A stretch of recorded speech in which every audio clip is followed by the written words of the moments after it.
Good morning and welcome to the Daily Stack. We have Matthias Kuchar, co-founder of BTC Prague. One of the conferences that we've heard is one of the best in the world. It is not an easy feat. There's a lot of really cool stuff out there. There's a lot of great ways to meet up with fellow Bitcoiners. So to have that distinction, I think is takes a lot to earn that. So kudos to you, Matthias. Kudos to the whole team. Matush, great speaking with him as well. So we're excited to go. It's going to be June 11th through June 13th. There's also the Bitcoin Corporate Day on the 10th. So you guys have a lot of stuff cooking up. How are you doing this evening for you? Hi, Jody, and hello to all your listeners. I'm doing great. It's 4 weeks till the conference, so Yeah. it's a busy time for conference organizers. But I love what we are doing. It's a mission. It's not just a conference. We are building a movement. So exciting times, and all the good things what you heard about BTC Prague is true. We are the best Bitcoin conference. We are hardcore. No shit coins, no altcoins, no Yeah. Web3 panels, no blockchainy thing, no politicians on the stage. Just a true signal through 3 days and a lot of stuff. And not only Bitcoin, but all these other topics what Bitcoiners love to talk about to make sure that you are ready for the paradigm shift what is happening right now with all these other things happening at the same time, like Yeah. AI, surveillance. Kind of the world is changing, and we want to make sure that Bitcoiners are ready and they are leading the civilization to the brightest future. Yeah. On that topic. So getting it out of the way, we have the topic or the title today is Bitcoin on sale. Bitcoin's dropped down to 79K US dollars. So it's not always easy being a Bitcoiner, right? Things fall back a little bit. We see a lot of the news over the night has been the Clarity Act in the US, trying to get more regulation.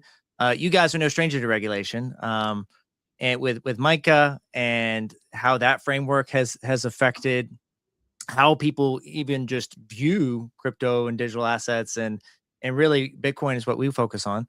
So what's been your thesis in the last like month of where we're going? There's a paradigm shift, I think, overall, but how have you like placated some of the people that have been very price focused in your world that you know? Well, I'm not sure if I understand the questions. Are you asking what do I think about the price or the regulate or the MiCA regulation? We'll go. Let's go regulation first. So with Miko Regulation. regulation, like, what's been? How have you seen that? Or uh, would also add. Some people don't even like the regulation in the beginning. They like the clarity, but it's also like we want less government involved in any of this stuff. That's me. That's Yeah. me. I've been always like more towards crypto anarchy and like personal responsibility. Of course, I don't want chaos in the streets. Some Mhm. regulations are good, but I feel like Europe is overregulated, and Yeah. it just the kind of the socialism of the regulation is unconnected from the regular Jim and Joe, and Yeah. it makes everything more difficult for entrepreneurs. And I really believe that entrepreneurs and productive people are the motor of the humanity and of civilization. And without productive people who knows how to do things more effective, we don't get innovations. And I really believe that Yeah. the regulation is choking the innovation in crypto, in Bitcoin, and overall in business, not only in Czech but in Europe. And we can Mhm. see that. I can hear that from the decision makers and from the founders of other companies. On the other hand, I also understand why regulation needs to be in place for institutions Yeah. jumping in and kind of onboarding institutions to Bitcoin, because they have some fiduciary duties, and they kind of cannot step in without proper regulatory framework. So those are two sides of the coin. Those are two fronts of the same battle. And I am perhaps I'm tempted, and I Yeah. was always against regulation, but actually I have a good story because it changed my point of view. Like 3.5 years ago, I was there when few people drafted this new legislation of no capital gains taxes in Czech Republic Hmm. on a piece of paper. And I told them, like, good luck with that. Yeah. Like, this is mission impossible. That was almost 4 years ago, perhaps. And those guys, they did it. And last May, May 2025, if I'm correct, this law was unitarily voted for in our parliament. And now we have a very friendly tax regulation in Czech Republic. So if you hold Bitcoin for more than 3 years, you don't have to pay capital gains taxes. And this change have massive implication Yeah. on everyday life of many Bitcoiners who until then were maybe thinking about relocating towards more friendly jurisdiction. Hmm. And this is a great example when the regulation and laws are written the correct way, because the politicians, they understood that if they want to keep these people inside Czech Republic, Yeah. they need to kind of go their way. Yeah. So just to clarify for those that in our audience, it's a US audience mainly, but we do have international followers, is capital gains after 3 years, you don't have to pay. That is amazing. And I feel like most people don't know that. And that's something that when we were looking into, the conference itself and start planning a little bit, looking into some of the details and themes we wanted to talk about, you know, Mhm. Czech Republic becoming, the El Salvador of Europe and, trying to really push forward. That's a real step. Like that's a real step towards, getting, both like grassroots adoption in Czech Republic from the Mhm. population, but also make it appealing for outsiders to come in. If you're someone that like most people we know will be like long-term holders, but there's always going to be situations where they need to buy a home or they need to pay for a kid to go to college, if that's what their kid really desires to do. May not be what we would agree with of selling your Yeah. Bitcoin to fund higher education when we don't think is as valuable as it used to be. But it's still going to happen. There's still going to be kids that are passionate about art school that need to go. So that's really appealing. What else are things that Czech Republic is doing that's pro Bitcoin that you're making movement on outside of just the capital gains structure? Mhm. Well, I think the most important thing is the environment and the infrastructure which has been built in Czech Republic, and you can see the adoption is booming, is skyrocketing. The best estimated numbers says that we have somewhere between 5 to 10% adoption of Bitcoin and other crypto assets. And this is just, those numbers are perhaps 2 years old. So we are a country of 10 million inhabitants, and somewhere between 500,000 to 1 million people already own some crypto, mostly Bitcoin, because I know Yeah. everyone in Czech Republic, and we don't have many altcoiners. Let's call them the nice way. Yeah. So the infrastructure, the adoption happened because we have great infrastructure, and it started very early. So Mhm. for your audience who don't know, Czech Republic is the place where Bitcoin rooted very early. In Yeah. 2009, there was a first ever mining pool, slush pool. In 2011-ish, 12, the first ever hardware wallet, Trezor, was Mhm. invented in Prague together with BIP39. That's the Mhm. seed phrase, what everyone is using. Yeah. 2013, General Bytes, the Bitcoin ATM manufacturer, also Prague. Brains, the Bitcoin miners, Yeah. Prague. Firefish, the open source lending platform, Hmm. Prague. 2014, the 3-floor story building painted on black, Parnipolis, where you could pay only with crypto, no fiat, since 2014. this is Prague. Hmm. It's kind of it's a hub, you know, and I call it Prague the Bitcoin capital. I coined this phrase because it's true. The Bitcoin is so rooted there that it acts now as a headquarters for resistance, where people from all around Europe and world are meeting to to meet each other and to brainstorm how to move forward, you know, because Yeah. Czechs has been under the communism like regime, under the Russian oppression for the whole last generation, my parents' generation, Yeah. and it kind of left Czechs with very anti-establishment mindset, Hmm. but also it nurtured craftsman culture in Hmm. everyone because there were just not enough goods on the market. Yeah. If you wanted something nice to have, you need to create it yourself. And when Bitcoin happened in 2009, the first generation of entrepreneurs who were at that time kind of ready to adopt this new technology, they Yeah. quickly recognize that it's fulfilling many very important roles. The best money we ever have, a tool for freedom and liberation, and also an open source technology they can develop on. So Czechs also are very strong in IT. Yeah. So IT, money, because our currency was devaluated, and freedom because our freedom was oppressed for so long time. So Prague and Czech Republic is the place for Bitcoin. It comes naturally here, and it has a very fertile soil. That's amazing. I think I didn't realize the full history of the depth of how many influential, like we know Brains, Firefish, certainly with our website, 21rates.com, which is around like the nerd wallet for Bitcoin and, making good decisions with your if you loan against your take a loan against your Bitcoin. I didn't realize that Firefish was based Yeah. in Prague.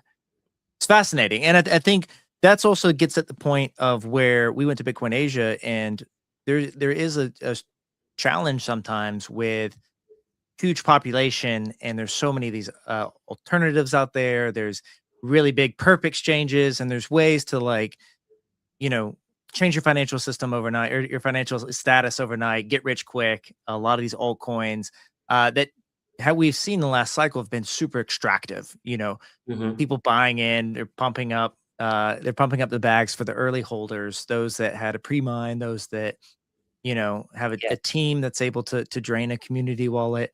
Uh, so it sounds like that a big reason Czech Republic, Prague itself has been more Bitcoin forward, focused on Bitcoin, is because you've seen a very centralized system, which is communism, and what it brings to your finances, what it brings to the economy, and then now post communism, seeing that you really need entrepreneurship, and Bitcoin is something that there is no get rich quick. Like these days, there's no faucet you can just turn on and get a couple Bitcoin and just hand it to you. You really have to work for it. There is really that proof of work of to earn someone else's Bitcoin, you're going to have to provide a lot of value there, which typically in the human race makes you get really creative out of necessity, Mhm. is the mother of invention. So you start inventing really good stuff.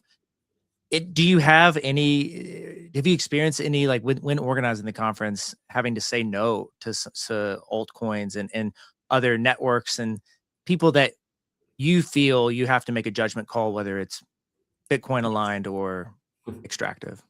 Yes, of course. Like we are saying no to so many partners. Uh,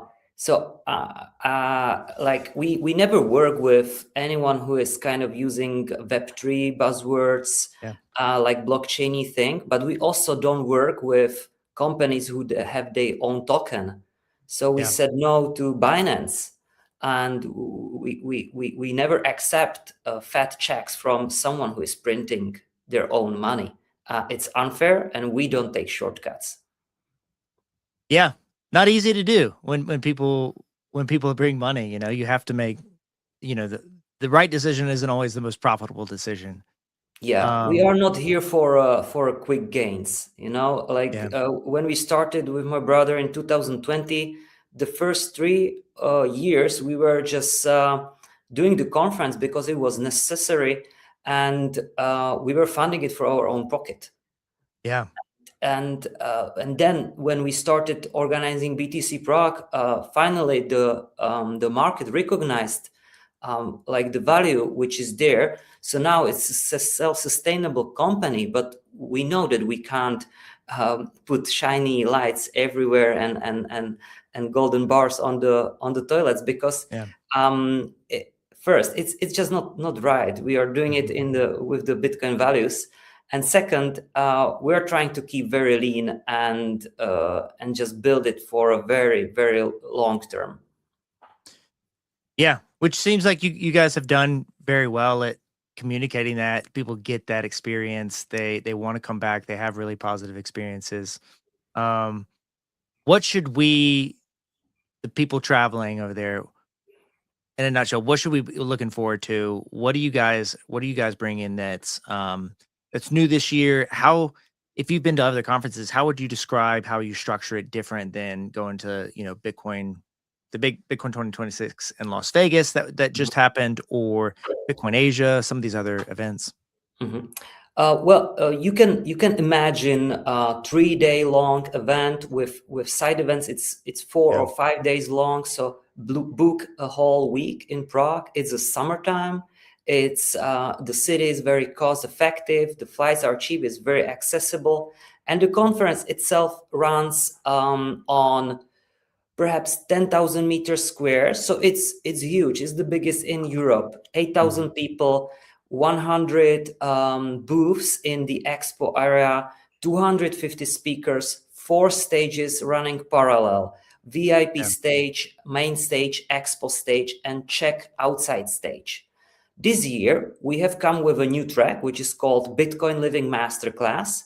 And Yeah. it goes, the topics are about everything else Bitcoiners love to talk about except Bitcoin. Yeah. So AI, parenting, prepping and citadel building, Noster, secure communication, art, music, health, biohacking, circadian rhythm, carnivorism, all these other things what Bitcoiners Yeah. explore, where they are in Bitcoin for some time, and which are necessary for you to thrive in the future, because the future will be decentralized, and Bitcoin is only one tool in the whole toolkit. Yeah, that's really good. I think the our live stream itself, like Daily Stack, we want people to be stacking daily, but a lot of it's like around, we want to focus on the topics that when you walk into a Bitcoin meetup, people talk about Bitcoin price for a little bit. Maybe if there's a beginner, they talk about a cold card and how to set it up. But after a while, you talk about Bitcoin for 10 years. And so you've gone through the motions a lot. Yeah. And so people are looking for other ways to apply the same mindset. And they also want to talk to people that are very independent thinkers, that are willing to like both listen, but then also question, what you're saying. And Yeah. and so like we've talked about like OpenClaw, and we're talking about like Hermes agent today, and the AI side, because so a lot of Bitcoiners that I've met that want to jump into that earlier rather than later in the conversation about Bitcoin, because they say, I'm entrepreneurial. I want to improve my life. I want to improve how I manage my business or my systems, or manage my trips with my kids. And so I need, I want to set up this OpenClaw agent to be helpful. So I think a really good track for you guys to focus on, because there's so much that the community wants to bring. And you Yeah, guys, this track is happening on Thursday. Yeah, you can yeah, see Michael Saylor here. We have all big shots: Michael Saylor, Adam Beck, Jack Mallers, Jeff Walton, Matt Cole, Jeff Booth, Natalie Brunel, and the list goes on. yeah, And it's very important to come on Thursday, like take the whole experience, because Thursday is without retail. It's we have different tiers of tickets, and the cheapest tickets, it's only 40 euros. So you can imagine the crowds come, but they come on Friday and Saturday. So coming for the first day of the conference means that everyone is fresh, and you can catch all these speakers without the retail, without queues, without lines on, and make your trip much more effective. Yeah. The at 40 euros, I mean, we were looking this week on, I mean, it was yesterday, I think. Like the price of beef in the United States is like for ribeyes like 37.99 US dollars a pound, which is, I'm sure you guys have similar, like beef prices aren't cheap over there. So there's things are getting expensive, and I really respect that you guys are making it very like pleb friendly, as we would say. The average Joe can come in, enjoy the conference, see the biggest people, be very close, and Yeah. this would be something I would strongly recommend to people, is just being in the same room, especially in the AI and the remote work era, is very powerful, builds your conviction, and some people need that. They need that refresh of like, oh wow, this, Exactly. this is what I'm consuming on the timeline every day. But instead of being AI slop, it's actually people talking. They can't read off their script as fast. If they are like super AI forward, it's normally going to be very, raw, human, old school, communication. Exactly. You read my mind. The conviction is the most important thing in Bitcoin. You want to sleep well because, like, it's pretty obvious Bitcoin will stay here.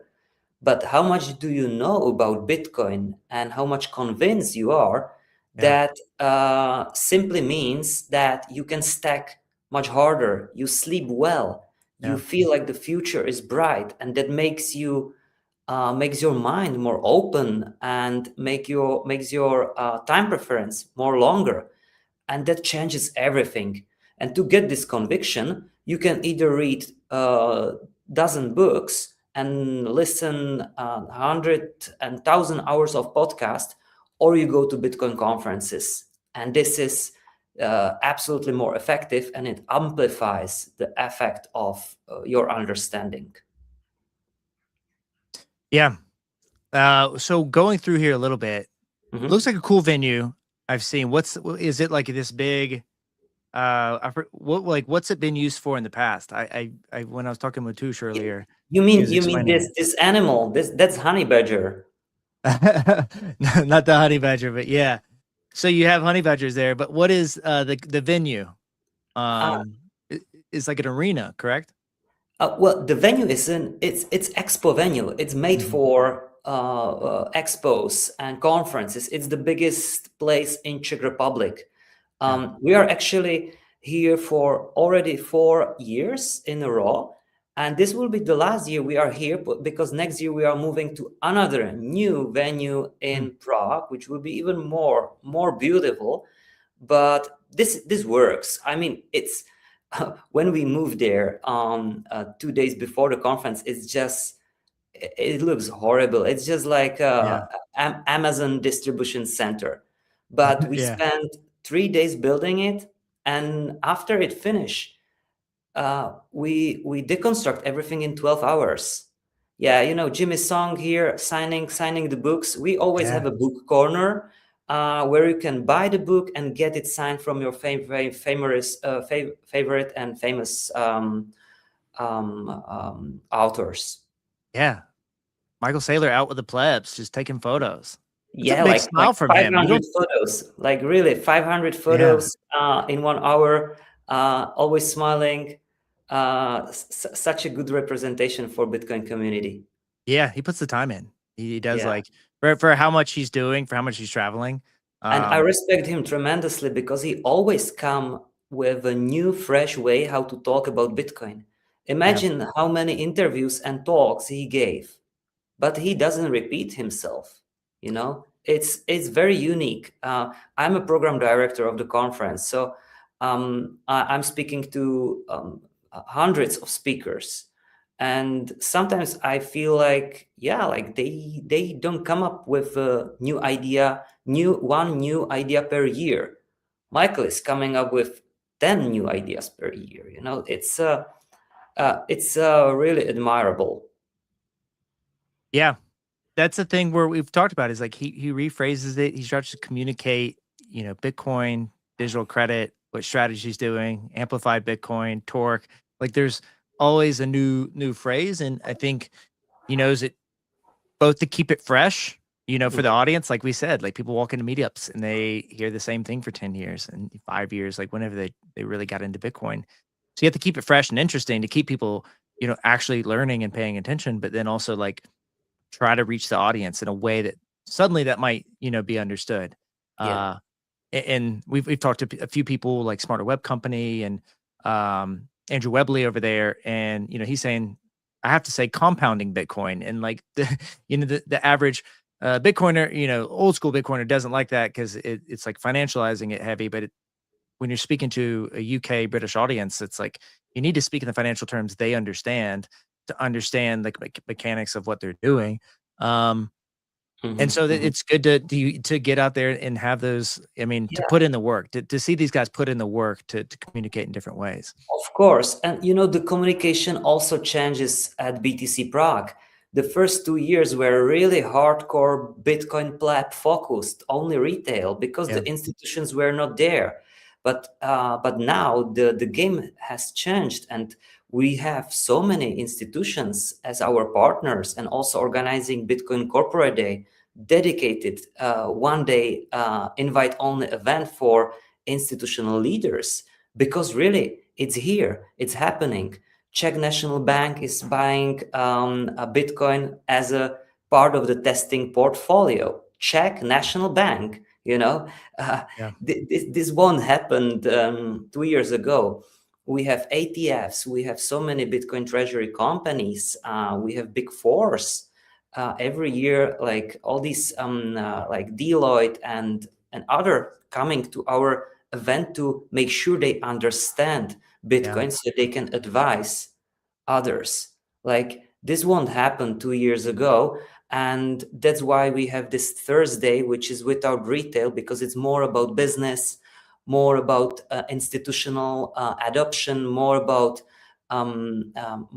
industry itself, about mining, about different risks, yeah. and how to handle it properly with a very sophisticated approach, because that's what the institution need. They don't like to hear number go up technology and level up with us, and those community talks. Unfortunately, they are coming only for money, and of course, we as a good business, we answer the demand.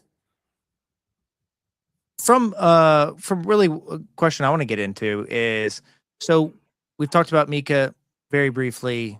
We talk about a lot here, CBDCs, Bitcoiners in the US pushing back on a centralized digital currency, controlling, citizenry, seeing how they're spending their money, locking them out on certain aspects of where they could spend money, or freezing their assets very quickly and easily. Mhm, What do you see when you're a European-based conference? You bring in not only people in Czech Republic, which we have established know Bitcoin very well, but also people in other countries in Europe that may be feeling the pressure more than we do in the US, more than Czech Republic, who's is very Bitcoin forward, as you've seen, you mentioned before. Like, what are the people coming in from France and Germany and UK? What kind of energy do you get from that? What kind of discussion have you seen on, like, the CBDC side, like, mhm. pushing back against overreach? Yeah, well, it's heating up. The debate is on the edge, really, right now. It's pretty obvious that European Union will launch their own CBDC. Mhm. It has been approved in some sense, and I'm not an expert on this topic, but we have experts at BTC Prague who are discussing it. We are making a little roundtables for those experts so they can kind of synchronize and have a stronger voice in Brussels. That's what we do. That's how you fight against this. And the other part is, if you are just an individual, you need to adopt Bitcoin quite fast, and you need to know how to shield yourself against the negative effects of surveillance. It's not just CBDC, but they are trying to put backdoors in our communication apps. Yeah. So it's good to know that if you want to communicate, you should kind of use only end-to-end encrypted chats, and this is Orwellian. So Mhm. it's I don't want to go to the doomsday topics, but it's better to be a warrior in the garden than gardener in the war. So we are teaching people how to stay safe and how to prepare even for the worst cases of cypherpunk dystopia. I like that quote: be a warrior in the garden instead of a gardener in the war." Yeah, I think That, I might be wrong, but I think it's Lao Tzu. Lao Tzu, yeah. or some other Japanese master. I mean, I think that captures really well what the ethos is behind. People don't want to be seen as like doomsday preppers.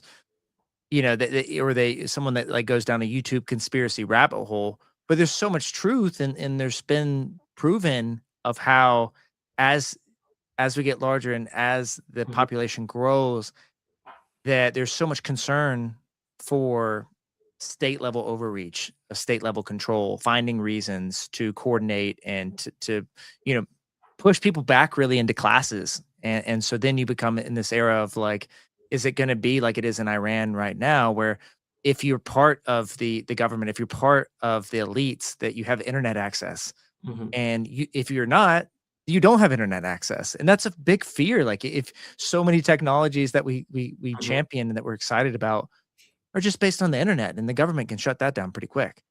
Yeah, So well, I'll tell you something. There are mesh networks which are very interesting yeah, now, and that's something what we will be teaching people at BTC Prague, how to make your own mesh networks antennas, how mhm, to connect with others to stay self-sustainable even without internet. That's something what we are creating here in Czech.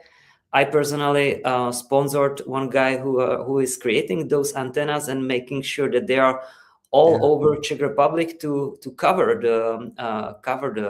uh, the um, the continent, to yeah. make sure that we have enough jump spots to connect to each other.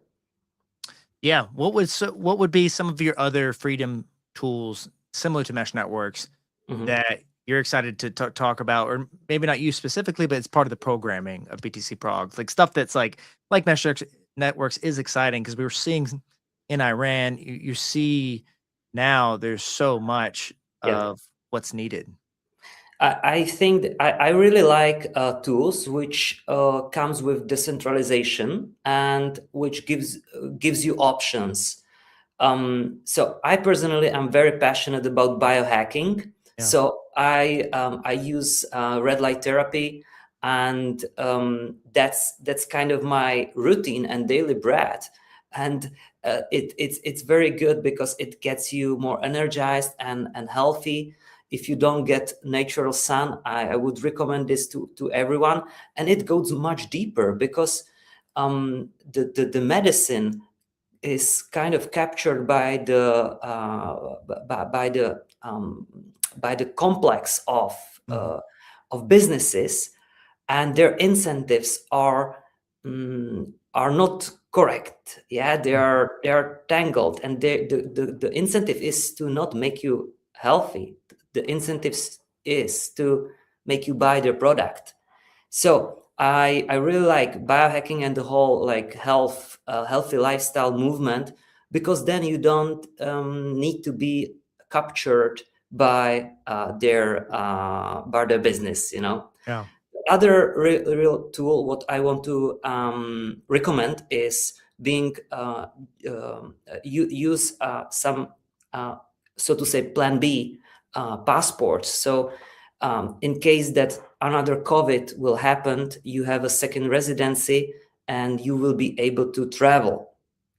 That's something what I think it will be needed in the future, because if it happened once, it can happen again. And I personally wanted to travel during COVID, and I was not allowed. I had to mhm. get very expensive and special permission to get on board, and that kind of make me think and rethink most of the normal stuff what I was able to do before.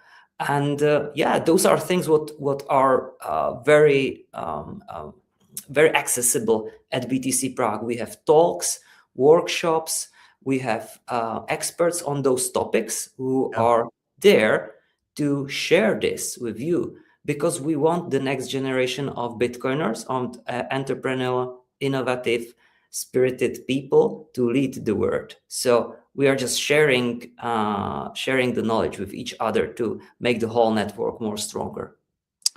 For Czech Republic itself, is there a special visa program? Do you guys have any of the golden visa? We had Katie and Anina from Citizen X on, and she was talking through a few of the big options of what's a good, second passport. What's your good plan B? Yeah. Good question. I would ask Claude immediately. I think it will give you a better answer than me.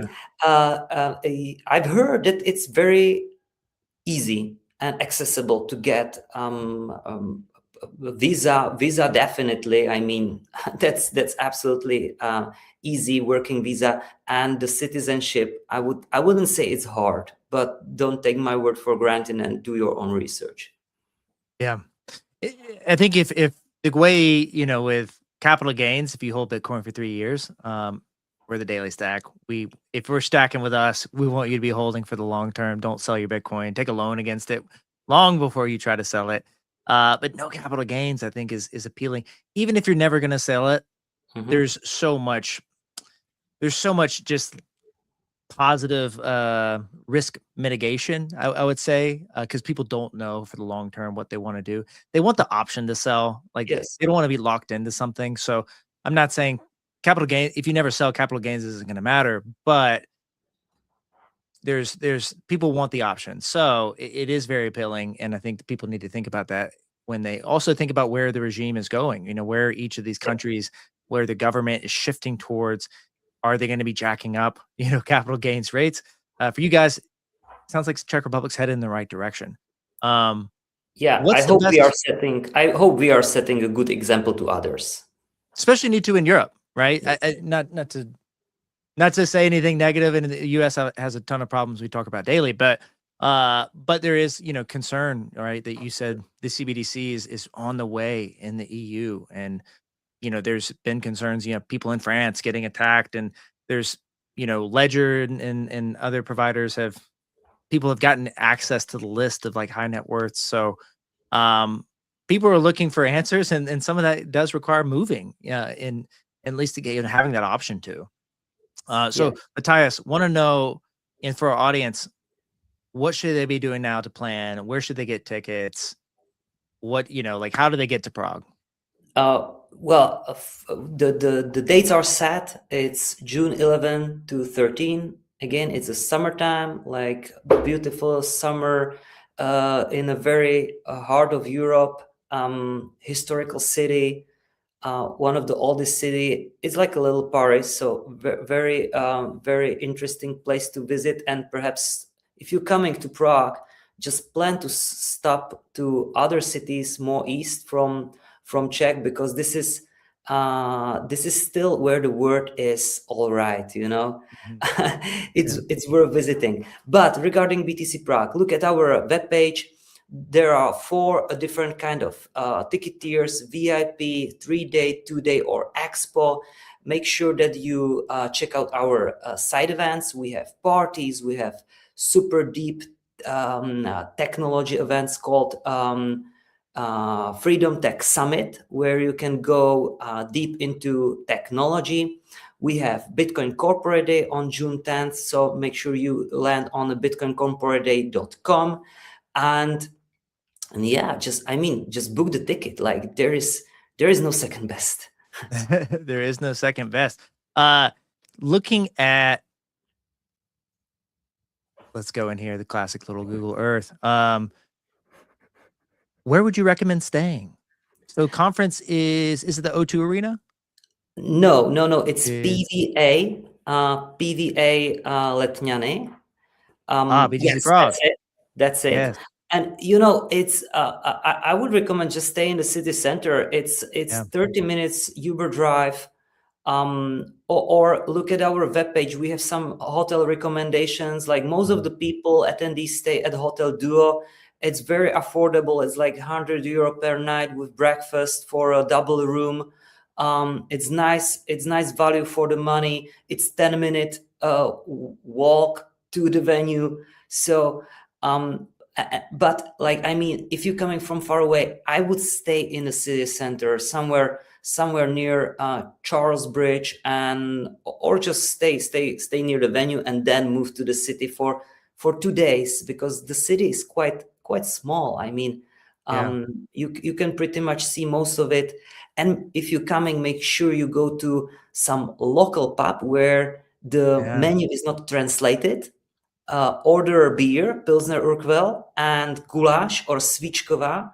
Oh my God, you will never forget that. You know, the Czech cuisine is really nice, and kind of similar to German cuisine because of our history, but it has a very original flavor. You know, I mean, I love American cuisine, but you need to try this. Yeah, it's I've spent a week in actually in the south in České Budějovice, Okay, Osín. Absolutely loved it. The Alpha for you guys, booking accommodation, Charles Bridge. Come stay out on here. I actually booked my Airbnb in this area because I'm bringing my whole family. So while I'm at the conference, while I'm talking to Bitcoiners, I'm going to let them run around and see Prague and keep it walkable. So we're very excited about that. I think from a theme standpoint, there's a lot of things that we want to cover on the ground. We want to talk to people in Europe and get the truth of, you know, CBDCs, like where to push back and like what's real. And they see so many things on the news. We've seen the war, and we're worried about people getting us fear mongering just to control us in some way from either side of the political spectrum. So what I think is very exciting is to encourage people to go, not because of just what's the alpha of number go up, but also those things that you talked about of like the health side of it, agentic side, entrepreneurship. Yeah. Be in a room with free thinkers that should be open to all types of conversations. I've experienced that, you know, at all the Bitcoin conferences I've been at. But Matthias, we really appreciate, you know, you both keeping this running, putting on a good conference, but also, you know, just pushing forward on the freedom side in Czech Republic and establishing a good plan B. We need to look into the visa. I'll ask Claude after this.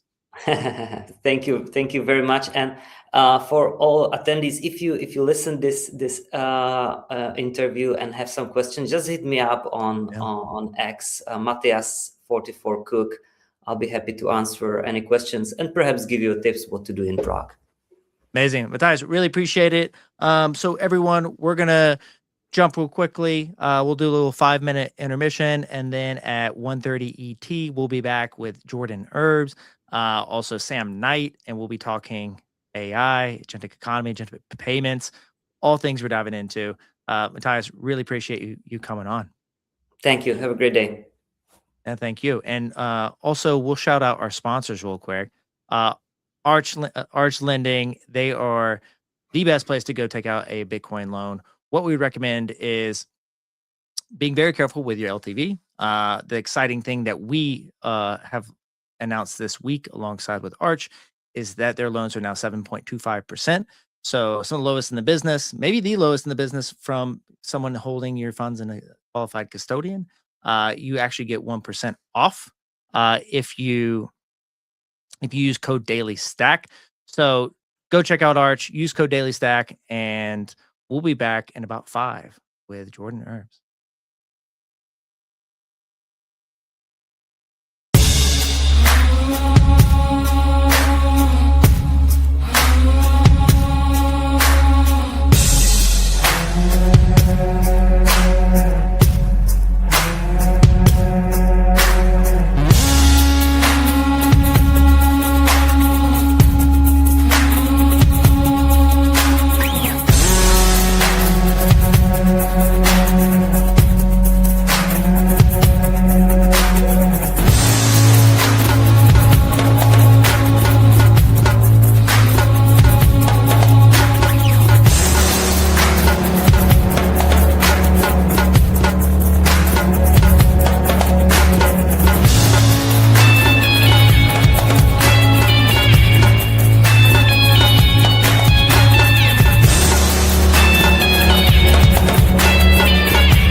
Welcome back to the Daily Stack. Let's get Jordan up here. How What we up? doing? Good. How you doing? Good to see you again, Jody. Good to see you. So we're back at the second half. This is where we jump into AI, agentic payments, do a lot of lightning payouts. We're going to get back into that soon, not on this show, but soon we will. And we're excited to have Jordan Herbs. So he was on the stream for those that dialed in during Bitcoin 2026 in Las Vegas, head of and founder of AI Captains Academy. And you have a great story on the Bitcoin side and just on the, I think, independent freedom side of living off the grid in Hawaii, right? And then moving to El Salvador. And there's a ton that we can obviously dive into, but And just moved to Argentina, so last week. oh, you got a new one. Yeah, let's Yeah. Yerba mate gourds are so fun. The first time I had one, I was just like, we drank way too much yerba mate and got amped. So we Yeah. need to dive into that. But first, what's happening in AI this week? What should we be excited about? What are you talking about at AI Captains Academy? Well, look, I see Hermes agent on the screen, so maybe that's a good starting point. I'm Yeah. curious, what do normie folks? I mean, I think you follow AI a lot, but I'm always curious sure. what outside of the bubble on Twitter and YouTube, like what people are talking about with AI, you know? There's so much. I think there's number one thing I think that that's impactful is Jensen Huang getting on that jet, the Air Force One to go to China. I don't know what's going to come of that. I'm not saying they're all good actors in that's on that plane for sure. They're going to be very profit motivated, but I do believe Jensen Huang is a good operator. He's leading the largest company in the world. Hoping that we have some stability on the side of just the whole markets. We don't want more like up and down. So on the market side, I think that's a positive thing. I want him to be in the conversation. He's going to try to sell more chips to China. That makes sense. I don't know if that's necessarily what I want there. But throughout that process, I think the other thing is Hermes. So I actually just set up a Hermes agent on Sunday night. Been a long time. I don't know. This my wife says about the purses, and I'm like, all right, like I'll just say Hermes now. I would have said Hermes coming from the South or from Georgia.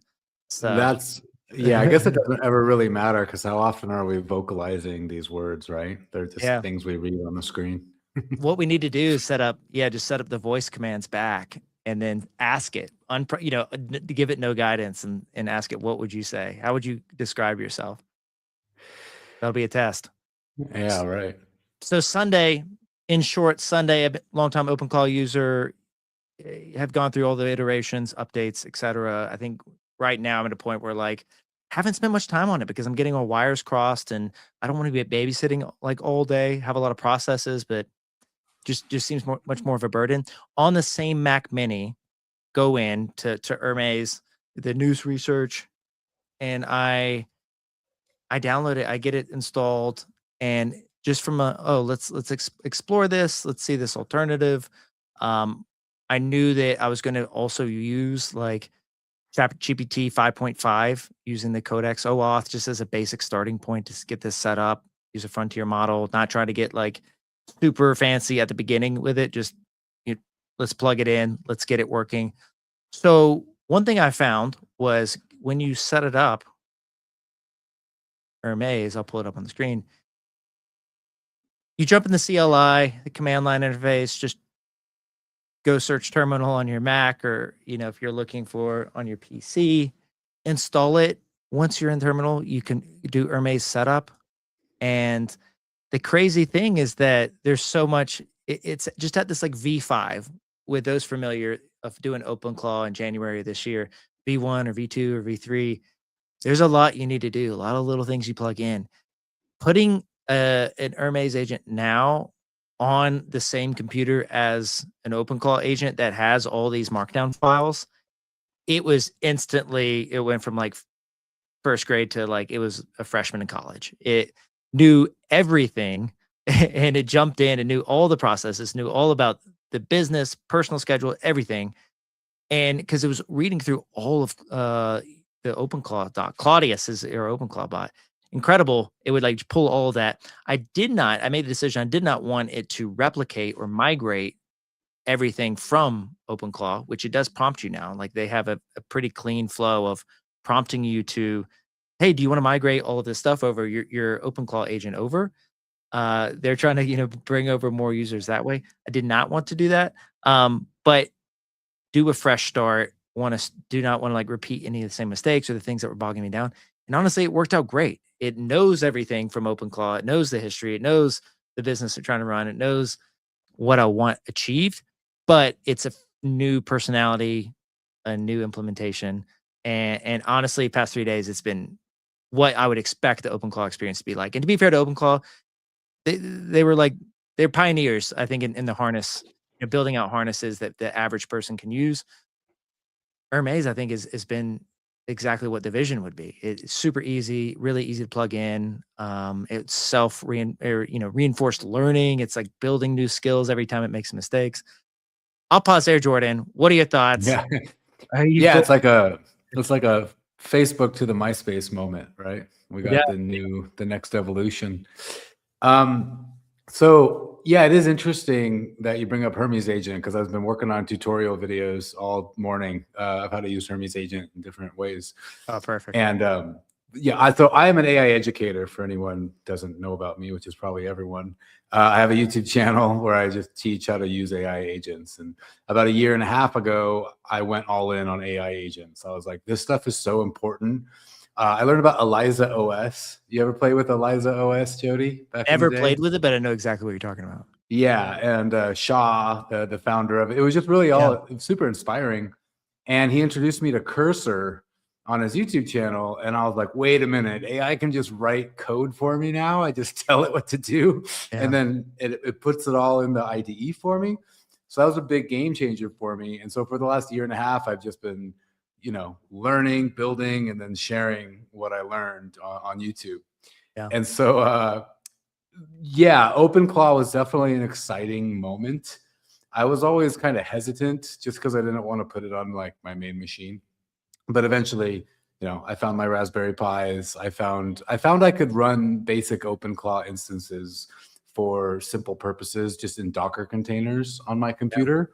Which isn't foolproof, but at least it's going to be a lot harder for it to access things that I don't want it to access. Yeah. And so then recently I got a new computer for work, basically. And I was like, okay, I am going to do something I've always wanted to do. And I'm going to run an agent that's run completely on local inference and private and encrypted as possible. I just want like a sovereign of an agent that I can create right now with a consumer grade laptop. Like, what can I do? So for the last couple of weeks, I've been late to the Hermes agent game. I'm just going to call it Hermes I could be wrong on this. Just clear. I don't think there's a right or wrong. I don't think there's a right or wrong. I grew up saying Hermes, but so I started messing with it, and I was running a Qwen 3.6 model 27B locally, and I was like, wow, this is really cool. It's doing a really good job. And then I learned after a while, it was helping me set up.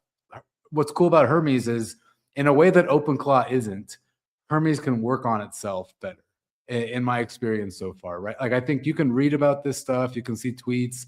You can even have a whole Claude code harness like I do research, do a quality assurance run to make sure the research is accurate, and then make a whole OpenClaw versus Hermes report, which is what I do for my YouTube videos before I record. I'm like, okay, do some full research for me because I'm really curious. And so I run these whole processes, and it was just telling me all the benchmarks and all the things that OpenClaw doesn't do compared to Hermes agent. But it's one thing to read about it, and it's one thing to actually experience it. So as I've been using Hermes agent to set up, my computer assistant locally, I found that, like, wow, it's really flexible with how it works. And I'm not even talking about the skills yet. So as you mentioned, it creates its own skills. Like, when it needs to do things and it knows it's going to need to do them again, it'll update its own architecture, basically, in a simple way of putting it. And OpenClaw just doesn't do that. You have to be very precise with your language. You have to be very intentional. You can get it to do it if you're using good models, especially like Opus. Opus 4.7 will help you build a harness out of nothing, as long as you just put a couple keywords in there, like I want to use this again, make a Mhm. skill, and add some notes to Claude MD. And basically anywhere where you're using Opus 4.7, it will probably do a really good job Mhm. of self-correcting. Maybe that's not the right word, but self-building itself. But Hermes Agent, you don't need Opus to do that. I was using an open source model on a computer with 48 gigs of RAM, a local model, like not a crazy powerful model, and it was building itself. And I'm like, wow, this is really cool. Like a year and a half ago when I started this, there was no way in hell that you'd ever accomplish something like this. Anyway, then I found out that Qwen 3.6 doesn't actually do tool calls, at least that model that I was using. So I switched over to Gemma 4, whatever parameters it was. And oh my gosh, now it's just kicking butt. Really? And so, yeah. And this is all local. So local LLM on a MacBook Pro running Gemma 4 with Hermes Agent. That's kind of as far as I am right now on my own personal Hermes usage. But then today I was working on a tutorial for Venice. So I'm head of user education at Venice. Venice AI is a privacy-focused inference provider. So there's an interface with all the models you can think of, from text to image to video. You can use open source models completely privately and end-to-end encrypted, or you can use Claude Opus, you could use GPT 5.5 Pro. Any model that you can imagine almost is on there with one API key. So it's a really convenient service. And so for using Hermes Agent, it's awesome because it's really simple to just switch over. Okay, I want to use GPT 5.5 to build this new thing, this new use case for my Hermes Agent, or I want to use Claude Opus to do that. But then when I actually use it, I want to use a private model. And so Venice doesn't store any data. It doesn't store your conversations. So when you can't get the results with a local LLM on your computer, then my next step up is Venice, because they're not storing your data and there's options for end-to-end encryption, which doesn't really work with agents yet. That's a whole nother conversation, doing end-to-end encrypted calls. But anyway, so for a step up, I use Venice. And so I'll use these frontier models to make sure the agent, OpenClaw, Hermes, whatever, like does a good job at building out these things I want. But then when I'm actually running them in my day-to-day, then I'll just use these cheaper private open source models. And I get really good results. And it can be tricky with Hermes, but with Hermes, you can give it a model routing skill to say, hey, you're this model by default, you're private, you're uncensored. But when you need to build something, route to this model. Use this better model if you have to write a skill or something like that. And I found for now that that's a really simple way to do model routing with any agent, not just Hermes. It'll cost you a little extra, but ultimately you'll get better results for the thing you're building. And then once again, after it's built, then just use these simpler models to run them. So if you're looking at, jumping into Venice, if you're looking here at how it's set up, so you guys, with Venice itself, there's like a direct, ChatGPT Claude interface where the average consumer can come in and prompt, text, images, video, code, and then you have options for like, using different models under the hood.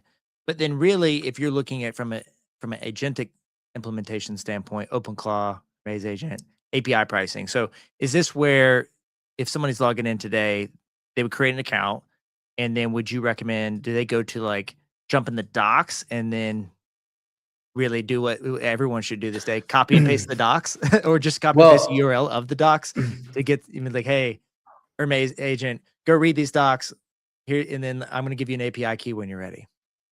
Yeah, well, even rewind even before that, scroll up a little bit. You mentioned making an account. And yes, that's an option, but you actually don't even need to make a traditional account to use Venice. You can log in, I know this is a Bitcoin show, so I don't want to promote non-Bitcoin stuff. But what Venice does with Web3 on the base chain on top of Ethereum is something I don't think you can do on Bitcoin yet. And that is offer daily AI inference for every token that is called the DM token that you stake. So you lock that up, And then you get, for every one token, you get $1 of refreshing API credits every day. Mm. And so if you have that, or you have just 100 of their capital asset, the VVV token, and you stake that, you get an automatic pro account. And so what's interesting about this is an agent can do it. So your agent doesn't even need an email.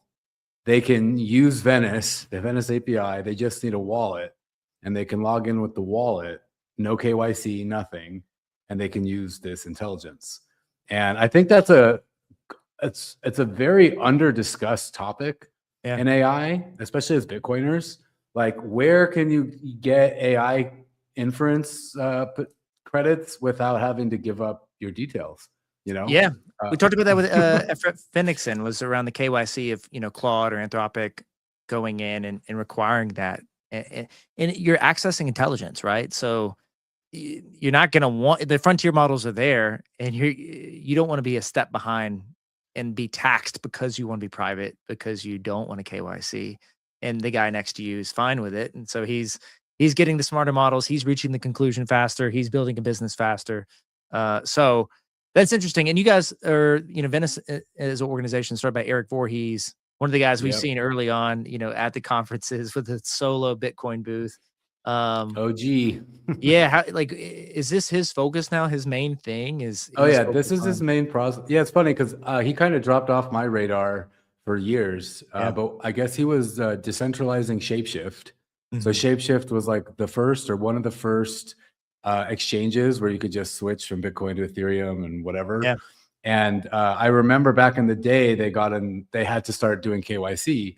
And I remember hearing him on a podcast, like, not cool with that. But they figured it out, and now Shapeshift is decentralized. So you don't need KYC anymore. And so, like, he's really on that, I think, the path to free markets is what I've noticed in his projects. Is like, how can we just enable people to be free to participate in the free market? At least that's kind of my take on his work. And so when it comes to Venice, one of the ethos, the part of the ethos is just unrestricted access to intelligence, like private unrestricted access to intelligence should be a human right. Like, this is what we all should be able to do. We all should be able to access this stuff and not have to give up, you know, a kidney to do so to speak, or everything about us. And so what Venice offers is a way for agents to get reusing credits to any model. So an AI agent would know better than us. Okay, I'm going to route to this when I need to build, but then I need to be as economic as possible when I'm using these workflows with the inference I'm consuming. And so an AI agent would be able to do the API call like that to get all the costs of every model and say, okay, I'm going to use this model for this particular job. And this is also for images, for videos, for creating audio, text to speech. And so this is all, and it's an all-in-one product, which is why I think it's freaking awesome as an AI builder, because you just get everything in one. And so so thanks to that token and that Web3 technology, which I think is revolutionary, you can get recurring credit every day. And it's not a decentralized protocol. It's just a business offering a service, and you choose to trust them or you don't. I wrote a post about this recently. I think it's really fascinating, where even my own mindset has gone, thinking like all of cryptocurrency technology needs to be decentralized and trustless and permissionless and blah, blah, blah. When really it's a technology that enables, just like we mentioned earlier, just more freedom to transact and do things in a way that requiring banks and databases just it's not always efficient.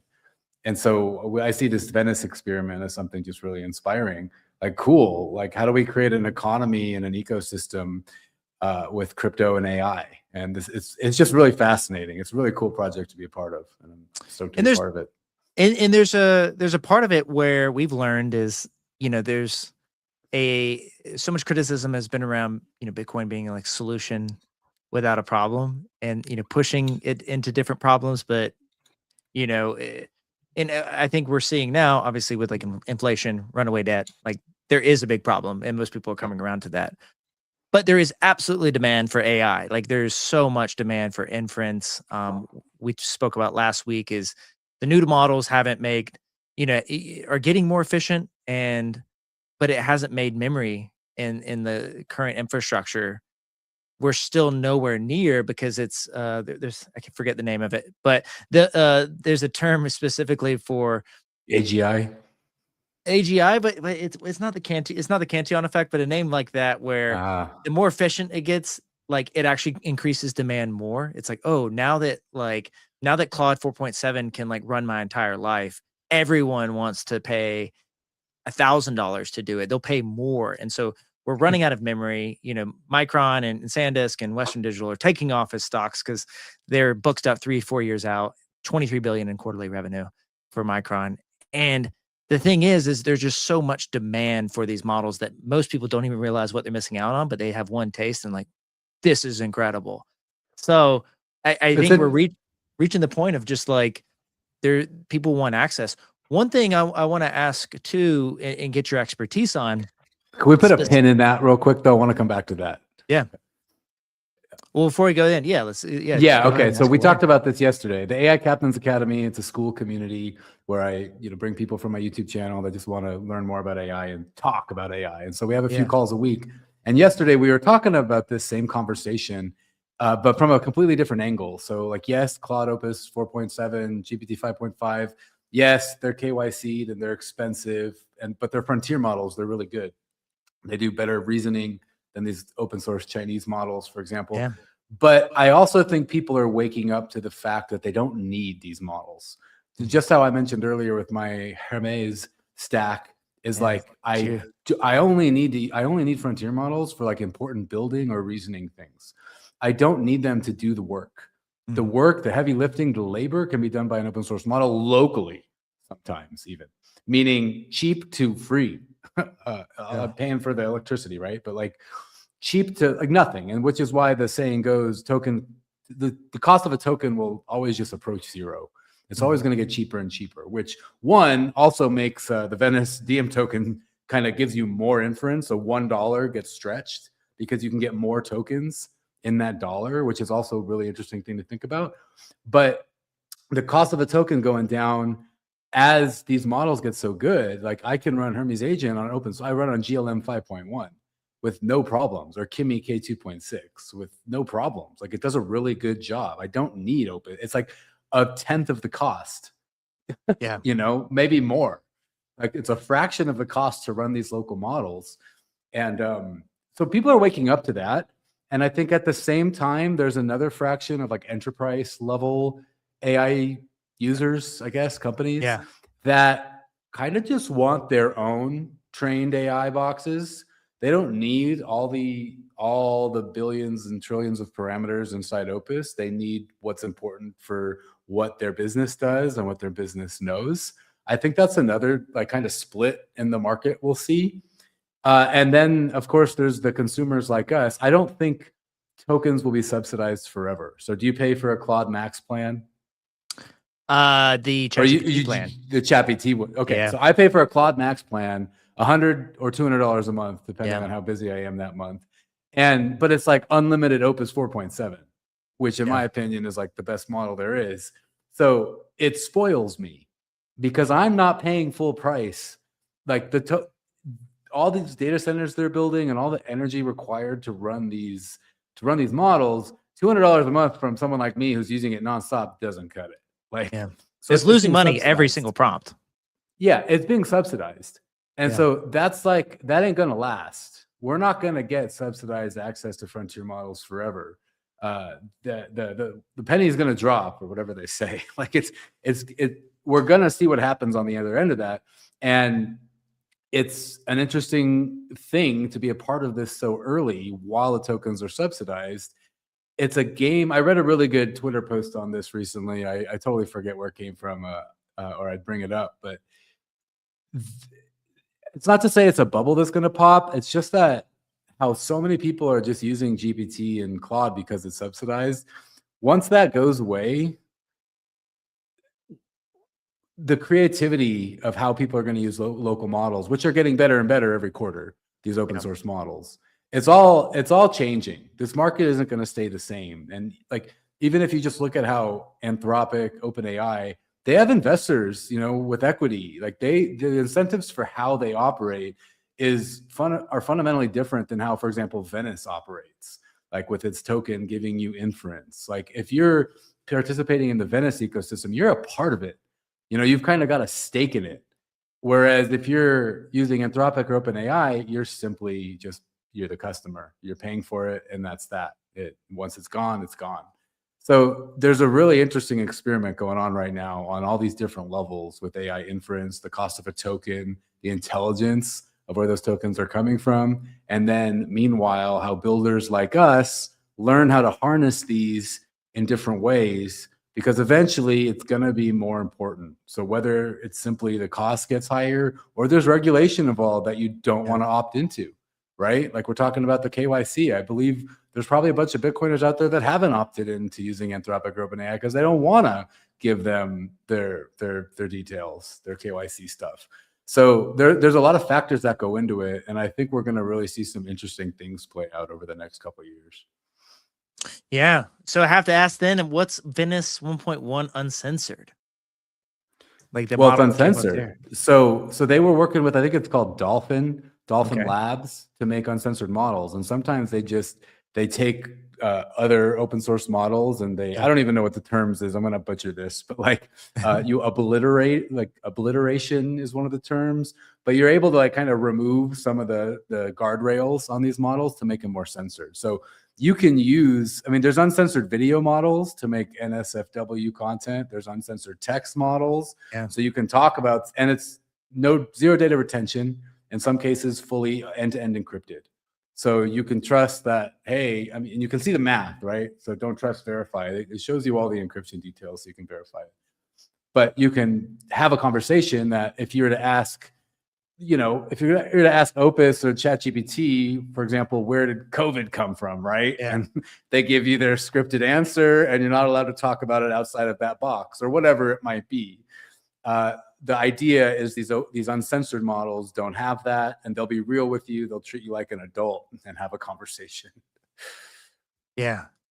That's super interesting. And like also gets into like, we see where Anthropic at the size becomes a national security risk, or potentially like, I like that they push back on the DoD and US government to have some independence, but they're going to get too big to fail, right? These big labs are going to get so big that they're strategic national importance. And I don't want the government in my models, in the same way. I don't want them steering what we should know, right? Like you feel like if you have a different administration, you have a different leadership at any of these models, they could start influencing, how answers are coming out, and it becomes like a Chinese firewall, If they're not already. That's an excellent point. Or I think a more direct way to look at it is potentially, if you zoom out far enough, the same forces that influence and lobby our government are the same forces that invest in these companies that train these models, right? Yeah. So the government doesn't even need to. We're concerned. We're always got to be skeptical with them as they get bigger. So one thing, a side note, it's more like a footnote. Jevons paradox we spoke about last week. That's where reduction in cost actually drives up demand, and instead of basically like the more oil there is, it came about because there was more oil production. Okay, so now everyone can afford oil to put in a car, which actually drove up the amount, and then demand just like steadily increased instead of it being like driven down because of supply. Which makes me feel like I'm going to get rug pulled by Anthropic because I'm paying $100 a month for a bunch of tokens, and then they can say, "Oh, sorry, that's $500 a month now for the same amount of tokens, and I've built my whole business on this." Yeah. What can I do? Yeah. So let's talk about like resiliency. So if you're looking at, and that kind of ties in the question I was going to ask before, but you're building a business, and there's some things I'm doing with Hermes where I'm plugging it into different APIs on even like our studio that we're building, and even like our live stream stuff to be able, if we wanted to update, the prices or want to update title down below, right? It's very tangible, easy to understand. I'm worried like if my power goes out, right, and I'm traveling, I'm going out, so I'm looking at ways of like, okay, well, I don't want to put everything on a new agent, or maybe I have a segmented agent that's running in a VPS, running in the cloud, that just does a very small amount of work. But, because I like the fact that, running it locally, running it on a Mac Mini. So I'm looking at these things for resiliency. Um, and also now looking at models, right? Not being reliant on the frontier models, but build a really good system and then delegate it to much, much cheaper models. What are some tips? What are some ways you think about resiliency when you build these processes and don't want, someone you're speaking with and to just be relying on a single Mac Mini connected to the internet and to power? Well, you mentioned my off-grid living in Hawaii before, Yeah. and I would say that comes up first. Buy a solar generator. Mm. So a solar generator, you can connect a panel or two. You Yeah, don't even yeah. actually need a solar panel. You can just plug it into the wall to charge it. Because what's important about this solar generator is that it has battery cells in it. Yeah. So you get however many thousand kilowatt hours out of this battery. And so theoretically, you could just plug your Mac Mini into that and make sure that's plugged into the wall. And then if the power does go out, your Mac Mini has power for a few days. I mean, if that's all it's powering for probably a week, but you could also plug in the refrigerator and stuff, or your Starlink, for example. Yeah. I think get a Starlink as a backup. Starlink has a $5 a month plan now. I just noticed. I was paying for its $50 a month plan just to have it as a backup, right? Like, especially in Hawaii, like thunderstorm comes through, like, okay, we need the internet. But now there's just a $5 a month plan for emergencies, I guess, where you just need low speed data to do something. Yeah, so you can just be on backup. But yeah, get one of these. The Jackery is okay. I had good results with Bluetti, and then another one is what was this called? The Delta Flow or Eco Flow. Oh yeah, those are nice. That's kind of the nicest one I've used. I got one of those at Costco recently. It was a steal. It was a couple $1,000s. It wasn't cheap, but it is a quality device. And then I could hook up my whole off-grid little tiny house in Hawaii up to that. The EcoFlow Delta. Look at this. The Delta 3. Yeah, Delta 3 or Delta. Yeah, and that one even comes with a foldable solar panel there. Special event ends on 5/24. You guys got to get out here and no affiliation. But how big is the battery? That's what you got to pay attention to. I mean, it really just, do your own research on this stuff, everyone. Yeah. But if all you're thinking about is a Mac Mini, or in my case, like a handful of Raspberry Pis, then this will do the job to keep this stuff up. And then you can charge your laptop, you can plug in the Starlink, and you can still be online, right? Pretty cool. Yeah. So I mean, that's the first thing I think of. So this is tactical. So it's very much, you're running a business on it. If you're someone that's, going to go traveling, you have to stay connected. If you are, very tied in to these agents.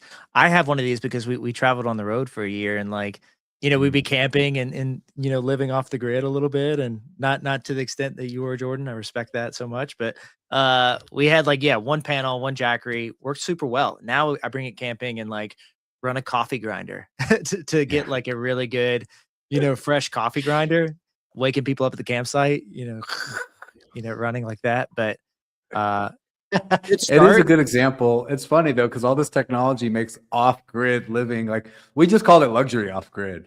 Yeah, because it's aside from me running my gaming PC Hackintosh, which drew a lot of power, aside from that, we had more than enough power to do anything we needed in our house, and we just had a tiny little generator like that, right?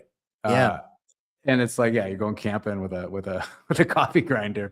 So it turns off grid into something completely different than what it used to mean. And also interesting on the Starlink side is being able to tap in and get, so even the residential rates. So $50 a month. That's not bad. Is that $5 a month plan there or no? It might have to be once you're logged in. Yeah. View all plans. They click view all plans. Maybe they don't show it on the page. Yeah, it must be once you're already a member or whatever, a subscriber. Yeah. Also could be looking very particular. Like me in the US, they want to price discriminate, and they're like, this guy can afford 50. And then but globally they're, let's put out. Well, the only reason I noticed that is because I'm in Argentina and I know I have to tell them I moved, so they put me on the Argentina plan or whatever. Yeah. And that's when I noticed. It says, just stay connected for $5 in case you need it. So maybe you have to pass the good customer test before they offer you that. Yeah. I respect this though. But it's a good plan. I mean, it's an interesting product, right? Because it uses satellite. So if your local internet goes out for whatever reason, I don't want to be a conspiracy theorist here, but there's many reasons the internet might go out. And assuming this stays up, which is still an assumption, then you can still be connected. And yeah, sure. So there's limits on your data. Fine.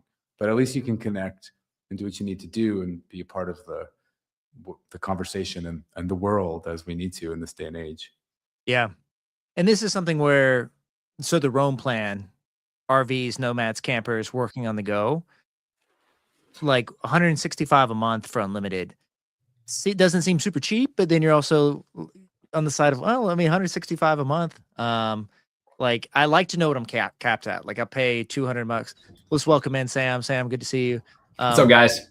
We're talking resiliency with your AI agents. Let's say you set up your full business, your agent's plugged in, it's doing a lot of processes. It's the golden age of all the menial stuff you don't want to do. But then power goes out, or you're traveling and internet's out, and you can't go like restart your Mac Mini. You can't go restart your local setup. So Jordan here is walking us through a few really good ideas. Solar generator, Costco's got a few really good options. EcoFlow, I have a Jackery, and then now we're looking at Starlink plans, which I might actually pick up because I'm gonna be traveling soon. And unlimited 165, but maybe even start at 100 gigs and see how far I get. And then the next layer would be, okay, so I would say that's probably the smartest thing to do is have the solar backup, the generator, and then have the Starlink. So then you have all that. But say that doesn't work for whatever reason. That's why I've been like, one of my intentions this year was to really optimize my agents for local or just cheap open source model usage. So I want my Hermes agent to be able to run on a local model.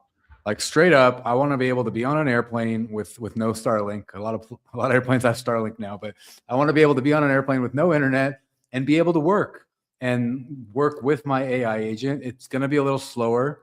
My context window isn't going to be super high. I got maybe 64,000 tokens, but it's enough. It's enough to do things, and it can spawn sub agents, and it can do these things. So say you don't have any of that, or even if you do, this also goes back to the conversation about token subsidization and what happens when we don't have cheap access to tokens frontier models anymore. Well, optimize your agents to be local. So maybe it means investing in a MacBook Pro or some GPUs if you're like that. But if you're able to have a pretty decent model running locally on your laptop with your agent, then you can know that without internet, even without power for a few hours, you can still get stuff done. And maybe you got to do things more manually. Maybe you can't post to the internet if you're not connected, but at least you have that. And then as we see what plays out with the subsidization of tokens by Anthropic and OpenAI, then you don't have to be as concerned because you're a bit more resilient and sovereign in your stack, right? Because you have mostly local or at least cheap open source models via Venice running your agent. So you're not concerned about your prices going up to use these models that you don't need anyway. Because if you're building your agent right, you don't need frontier models to run most of the stuff you're doing. Unless you're, if you're a developer, an engineer, or doing things that require super high reasoning and reasoning effort, then maybe that's a different conversation. But for the average person or entrepreneur, you just need these models for your initial building, and then these local open source models can probably do the rest. Especially by the end of this year. By the end of this year, it's just going to be nuts what these models can accomplish. Yeah, if I could just add, especially with Trump and China right now, it's going to be really interesting to see. They got NVIDIA over there, they got all the CEOs over there. I don't know if you guys talked about this, but that could be really bullish for open source. We'll see. Yeah, I mean, do you guys follow Simon Dixon? Or do you ever get him on the show? I haven't had him on the show, but yeah.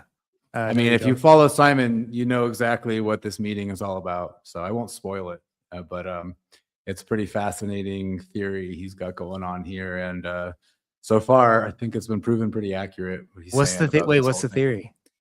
I don't know. Oh, well, this is the reset to the New World multipolar order, basically. So the war in Iran was like the the way. I don't want to be the guy that like butchers his theory, but like Yeah. it's basically all the factions of the military industrial complex, the financial industrial complex, Yeah. and the technological or the technical industrial complex, all kind of at odds with each other in different ways, because now the Gulf, the sovereign wealth fund of the Gulf states and Iran has equity, has a seat at the table in Wall Street, basically, because of their sovereign wealth fund. So they're part of the financial industrial complex now, and China is also part of that. And they don't want all this military industrial complex wreaking havoc everywhere because they want trade. Everyone wants to make money. We need peace for all this trade. But the military industrial complex has kind of has been a wrench in that gear for many, many decades now. And so this is basically the reset. His theory is that Trump was put in essentially to, and this meeting was planned a month ago. They had to push it back. But basically they're like, okay, well, the price of gas and oil is going to go up. It can't go above 115 or that will create havoc. They don't want havoc yet. They want it just high enough to make everyone stressed out and worried and concerned. But then Trump is going to be the hero. At this meeting, they're going to announce peace, the end of the war, and it's basically going to be the beginning of this new multipolar order where the United States comes back to being a regional power instead of a global power. And then you have the Middle East as its own power, and then China, obviously. That's the theory, and that's my best job of repeating it. But he's a financial analyst. He follows the money, and if you listen to him talk about it, you'll find him pretty convincing. I know I do. Yeah. I mean, I think the war in Russia and Ukraine suddenly started making some progress right before this meeting too. And, at least he's touting that as winding down. So you're like, wait, why couldn't that just happen 3 months ago? Like, it doesn't seem like there's a catalyst outside of 3 years ago. I mean, like, are there Yeah. any, the last I heard, are there any Ukrainians left to fight? Like this war has just like destroyed their population. It's just like horrible. Yeah. Well, so question following up on the earlier point that you made, what's your recommendation? And Sam, you jump in too. If right now, this day and age, someone wants to set up a really strong foundation for a local model, Gemma 4, what kind of hardware are you looking at as like a get in? Like what kind of RAM? Is it a Mac Pro? Is it a Mac Mini? We've seen, stories of Apple pulling certain high RAM editions of the Mac Mini or versions of the Mac Mini. What are you buying today? Is that directed at me or Sam? Both of you. Well, I'll just say I was trying to max out a Mac Studio. Can't do it. It won't even let you put it in the cart because of the RAM shortage. The high quality RAM shortage. And then I was about to move to Argentina where there's no Apple stores, so I couldn't just wait a couple weeks to upgrade my RAM. So I ended up with just like the MacBook Pro that has 48 gigs of RAM, which is the best I could get with just walking into the store and saying, hey, I need this now. And it's not as much as I would have wanted, but like I've been talking about this whole conversation, it's working very well. I started with Qwen 3.6, 27B, quantized, distilled, whatever it was. If you just like ask Brave Search or ask any AI, hey, I have this machine, what would be the best open source model? And then tell it to make sure it researches the latest in the models. So it's not just, it doesn't just tell you based on its trained data. But so I used Qwen and that was great. But another way of doing this is use Goose. Have you used Goose Agent? No. Yet? So Goose Agent is basically, I want to say it's actually associated with Jack Dorsey with Block. I could be wrong there, but Jack Dorsey has been retweeting Goose Agent stuff, and it went kind of viral a couple weeks ago. But it's just a very simple framework for an agent. You can pull it up, Goose, and you can download it. And then on your laptop, when you're setting it up, there's an interface kind of like Olama. You could use the CLI as well, but it's just nice having an interface. And you go to the settings, and it'll just tell you what the best model is for your computer. So you can just be like, actually, can I share my screen? I could just show you. Yeah. Assuming I have Goose Agent on here still. Might be the wrong computer. Yeah.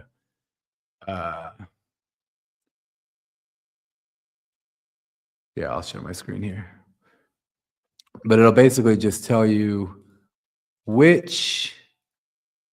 All right, you guys see that? If I go here to settings and we go to local inference, then it'll just tell me the recommended model for my machine. So this is not that 48 gig of RAM machine. This is a different machine, but it's recommending I use Llama 3.2 1B instruct GGUF 4 quantized KM. And so I can just click download there and that'll install it, which is neat. And then it's also got this public mesh experiment thing, which I'm trying to learn more about lately. So it's like local GPUs, local computers everywhere participate in these mesh, and then you all come together in a decentralized way to share compute power, which is gnarly. And I think that's going to be really cool to watch develop as well. And then, of course, you can just add any old provider, just as you would. You know, I'm using Venice here, end-to-end encrypted Qwen 3.5 right here, which I would never be able to run a 122B parameter model on my computer, but I can run it through Venice and it's end-to-end encrypted, so I know it's going to be completely private. And then, you know, you just start a chat, organize the photos on my desktop into neat little folders by subject matter, right? It can control your computer. You can do coding on here. You can develop a Tamagotchi game that lives on my computer, right? And you can add extensions. It's actually a really interesting, it's meant to be for like dummies, like AI agent for dummies. It has skills baked in. I mean, these skills it pulled from my Claude setups. So all this stuff it found. I didn't have to install them. And then you have these things called recipes, which are basically step by step with skills. So you teach it these recipes, and then you can run the recipes or schedule the recipes with your schedule. And this is all in a neat little interface, and you can run it all with a local model that it will recommend to you. So that's Goose. And it's fascinating. It's got a really nice UI. I like it. Yeah, it's pretty neat. I haven't played around with it as much as I'd like. I've been busy moving, but I think, I don't know, I always feel like I have more power from the command line, which is why I've been, you know, using Hermes agent more.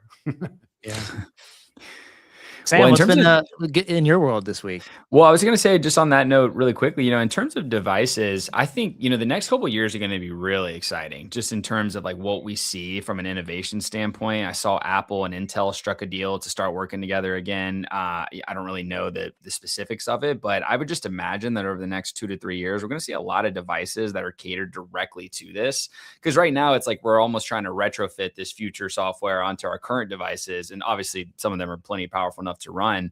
But yeah, I think over the next 2 or 3 years, we should see, I mean, I don't know about the cost coming down, but we should be able to see a lot more options that are, you know, able to run these devices locally, run these models locally, because it's super in demand, whether it's for a business perspective or for just a personal sovereignty perspective. So that's something I'm definitely looking out for. Just like, where is the innovation happening? Is it Apple? Is it somewhere else? Where's that going to come from? It's interesting though, like as I learned in my little research when I was trying to get that Mac Studio with 256 gigs of RAM, they're not like, as a consumer, it's getting harder to acquire those. I don't know what happens with that. I don't know where it goes, but they've definitely got their focus on the more enterprise grade customers.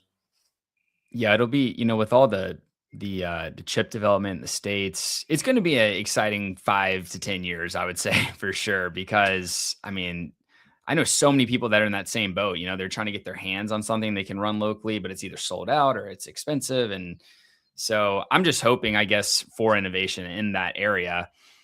And, you know, it kind of remains to be seen where it's going to go, though. Not to mention these decentralized mesh pools, right? If everyone has a laptop like mine and then we're doing some decentralized mesh, like that could be really interesting to watch too. Yeah. Very much so.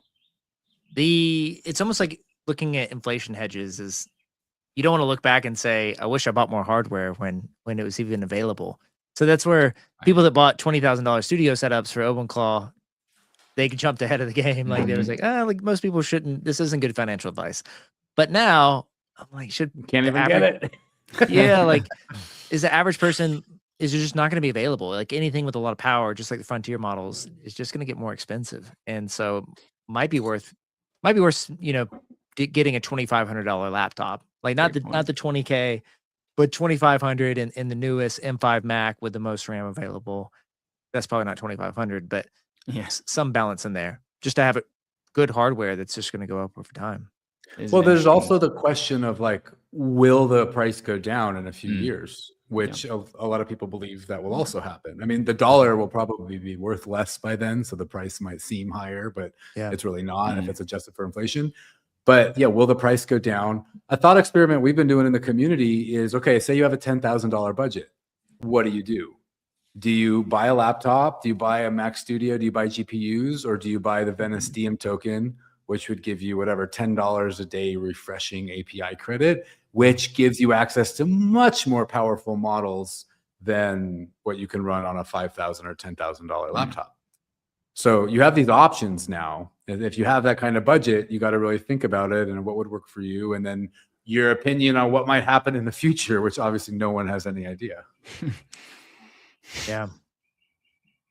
So Sam, we were recommending on the side of resiliency, if you're setting up a business. And second part of that question is Hermes agent. Like, have you had any experience? I was telling, Jordan, I was talking to the audience just about my experience has been like, to be fair to OpenClaw, we went through like the early stages, the middle school years where it's awkward in January, February.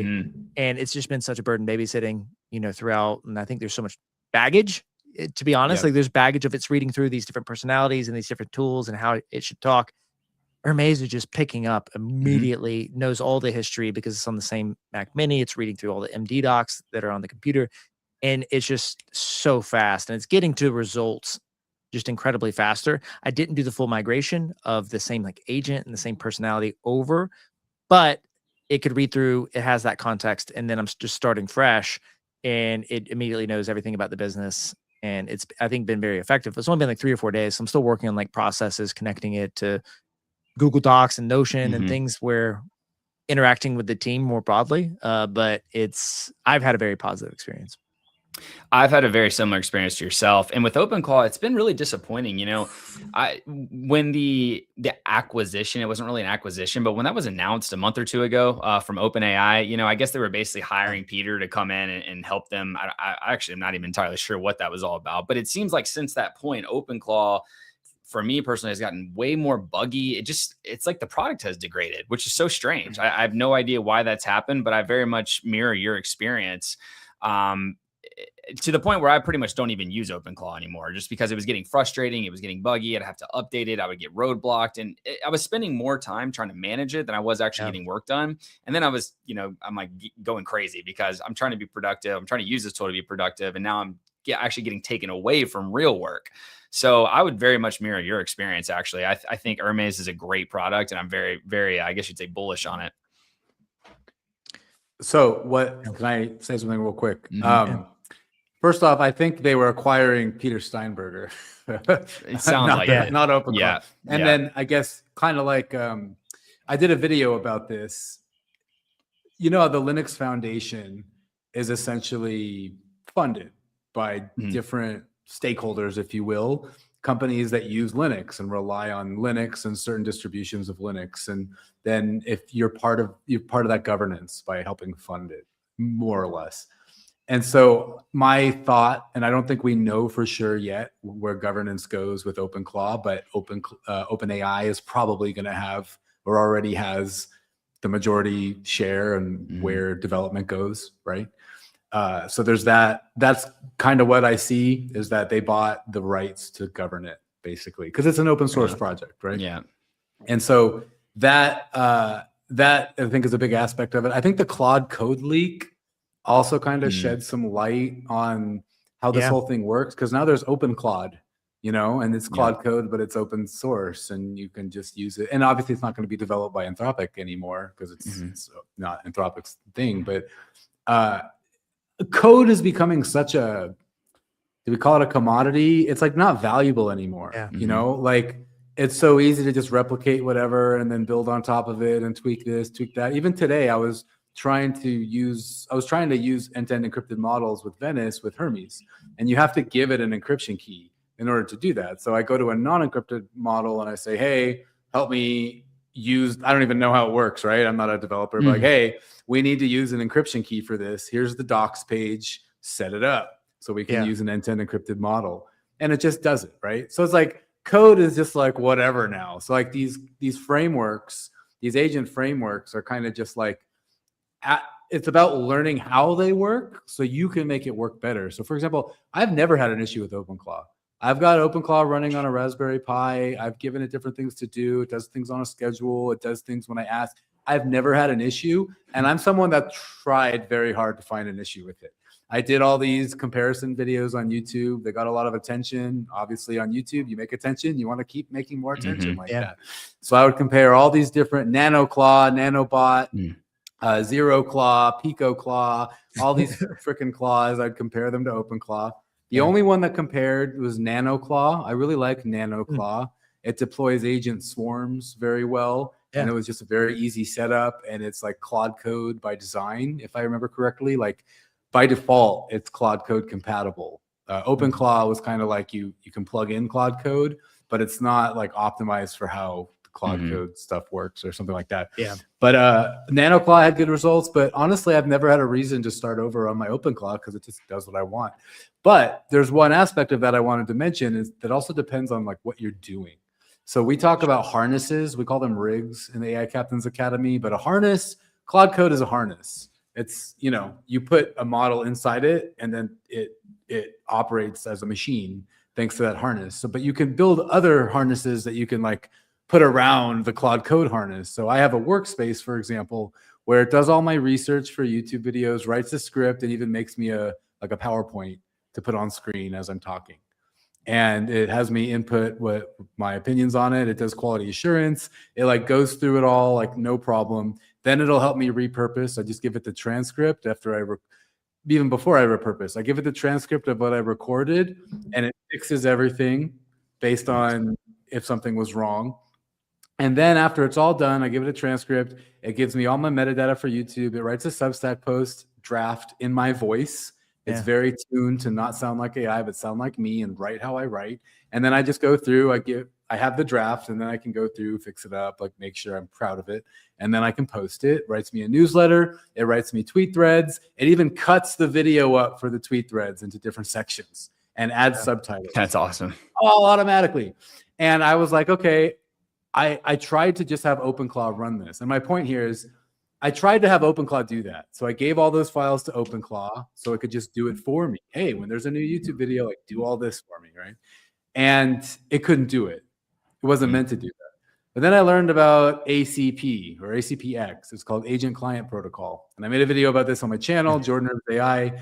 And what this is where it basically will start a new agent instance inside a folder.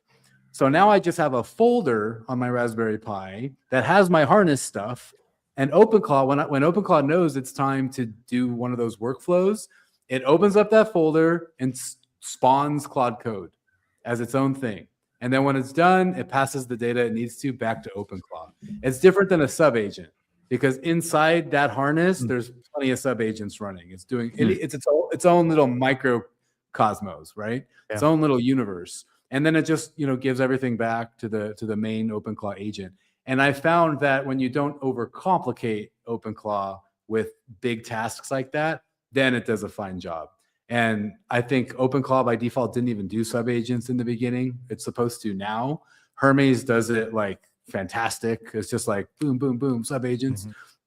But yeah, I think it's important depending on your tasks and the workload they require that these claw frameworks aren't really meant to do that without utilizing something like ACPX. Very well said. Yeah. So the average user, I think coming out of this is like they need maybe NanoClaw is something I need to check out as well on like the swarms. But I check out Hermes. I think we're getting a lot of good recommendations here to also go in, set up a frontier model, figure out some of the processes, and then go check out Venice. I was just like, I know I was distracted, but I was putting in the links to Venice and actually put a link to Costco for the solar generator as well, and Goose as well.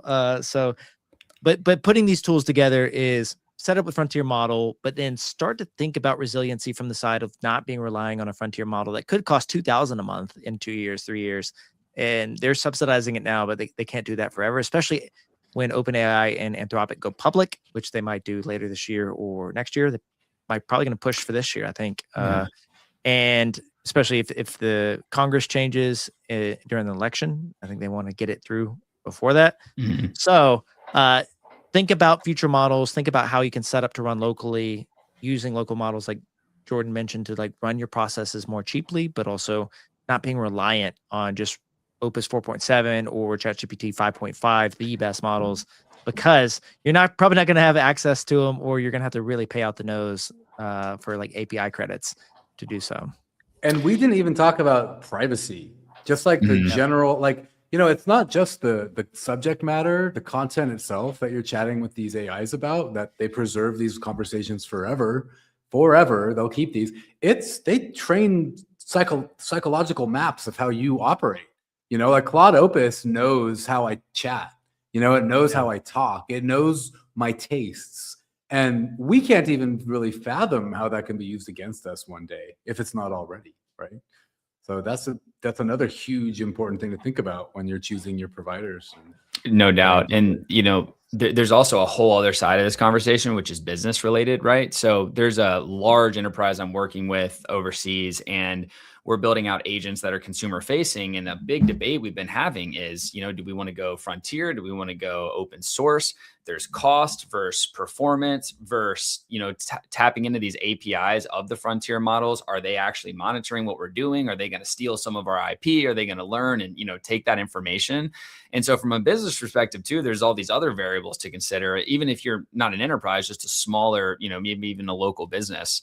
And so it can be quite overwhelming, I find, for a lot of these business owners, because they're already trying to run a business. And then they're like, what's that agent again? What's the name of that? So it's just, there's a lot of information to consume. And I feel like with personal agents, like if you're a business owner, for example, listening to this, just play around with it for yourself. Don't try to integrate it into the business tomorrow, right? I think you can kind of learn how these systems work, learn how it can work for yourself. And then you can conceptualize how that could plug into the business. And then you can make a decision between open source, frontier, and everything like that. It's just something that I keep seeing come up over and over again. I think what's important, we stress this a lot in the community, is know what you want. Know your intention. Because it's easy to get distracted and by these shiny objects everywhere, like, oh, OpenClaw, Hermes agent. Oh, I need that. I need AI. But you need to know what you want to build with it. So yes, it's cool. It's fun to just set it up and see what's possible. But without like an end goal to achieve, you're not really using it, right? And you're just kind of wasting time. You may as well just work on building your business, you know? But if you'd be like, okay, I have this workflow that I know, like for me, I've been a creator for forever. I just like making content, but I was like, okay, one day I'm just going to have a whole content machine that makes high quality content for me. And I'm not there yet, but I'm like, that's been my goal this whole time. It's like, how can I make better content, quicker repurposing that's higher and higher quality, and get it posted and blah, blah, blah. It's like, that's been my goal. But if you have a business, like look at what you're doing, look at your SOPs and be like, okay, this is something that AI could probably do well, that I would train an intern to do, right? Train an AI instead. And in the process, you're training yourself to learn how to use it. So, okay, hey, this is our task, and you're probably going to have to start over. It's probably not going to work the first time. You're going to need to reset your Mac Mini or whatever, right? Delete OpenClaw and try it again. But you'll get there. And you'll finally get to a point where like, wow, this is halfway working. And then you don't have to restart it. And then you can just train it to do better and better. But you have to know what you're going for. Without knowing what you're going for, you're just kind of going to be splashing around aimlessly. Couldn't agree with that more. Like the intention is everything. The amount of times, especially this hype cycle we live in, every single day you get on X, it's like, oh, here's the new thing. And the amount of times I've started going for the new thing, been halfway in and be like, I don't even need this. Why am I doing this? So that intention is so important. That's why it took me so long to get into Hermes agent, because I'm like, I'm satisfied with my OpenClaw, you know, like. Yeah, I'm in the process now of like I'm putting the Hermes agent into chats that the OpenClaw agent's already in, and then I'll like put in like a task or something, and both of them are start doing it. I'm like, no, like, you know, let's put some ground rules of like, if I tag you, you start doing this. But I see as I like start creating APIs, like just in like our website, and I start creating it in like our live stream studio we're building, is like I want to have resiliency. I want to have a backup. So I want to have like the OpenClaw agent be able to access the API with its own API key, and then Hermes agent open it, have access. So if one goes down, or I don't like the way the direction it starts heading, or just doesn't seem to handle local models well, use the other one. Yeah, right. One thing I found that's probably relevant to almost anyone if you want to learn AI agents, give it your landing page, like the code, or even put it inside of your WordPress. Yeah. If you're using WordPress or whatever, like, it has to be code. I guess it can't be Squarespace. So I've vibe coded my own website, right? And then I make sure my agent has access to it. So when I'm like, oh, you know what, I need to update my website, I just tell OpenClaw, and then it makes the quick edit, and then it pushes to GitHub, and then it redeploys it, and I don't have to touch it. Like, this is so cool, right? And that's useful. It's super useful. Yeah, I have a second set of eyes on building these things, because hopefully it keeps you from like going down a rabbit hole that just isn't worth it. All right, so what should we leave the audience with as we wrap up the show? What's like either your tip of the week, and we talked about a lot of them, or just thing that you're looking out for rest of the week? Well, I would say, yeah, if you haven't started messing around with the Claws or Hermes or whatever yet, start messing around and just come up with a simple task. Even if, like what I just said, even if you don't have a website, I want to make a website, and I want you to be able to update it when I tell you to, and give it these colors, and make me a logo, right? And tell it these things, and have it deploy on Vercel or Netlify for free. Plug in a domain. You can look up how to do all this stuff. It's easy, and it's free aside from the AI inference you're paying for. So I would say, like, if you've never messed around, do that.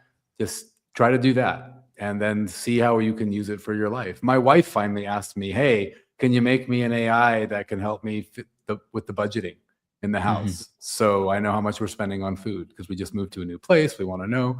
And I'm like, finally, she's asking. She finally gets it. This is the moment, right? Yeah, I'm gonna have her build it so she learns. She might regret that. I would reiterate that, and I just want to hammer in on that intention aspect too, because there's two parts to that, right? Like, just really understand what it is that you want, and then also understand that you can watch every YouTube video in the world, you can take every course, but until you really get your hands dirty and you try to build something and it doesn't work, and you have to go figure out why it doesn't work and fix it and back and forth, that's really how you learn to use this stuff and how it becomes practical in your life. Because you can understand from a conceptual standpoint, okay, I get it, I'm watching this YouTube video, I do step 1, then step 2, then step 3, but it's never linear like that. So the more you can just get your hands dirty and actually try, the more you're going to learn, and the quicker you're going to learn too. And if you want to get your hands dirty, I'll do a shameless plug here. The AI Captains Academy, we have courses for this, and they're from zero to hero. Like, you don't have to know anything. You have to know how to install something on your computer. If you can do that, you can learn AI. And it has all the exercises to get your hands dirty. You learn everything, what a token is, right? You learn what a provider is. You learn everything from the ground up. And this is the AI Captains Academy sales page. It's also school.com/AI Captains, school with a K. That might be a quicker and less intimidating way to get into it. But they're very friendly courses, and we have calls twice a week. Come ask and learn more. And seriously, like, people that join that, like, it just takes a week or two of like giving yourself an hour a day. And before long, you'll really understand what's going on. But you have to be building, you have to be playing with it, you have to be breaking things. And we give you projects to practice breaking things in there. So that's my shameless plug.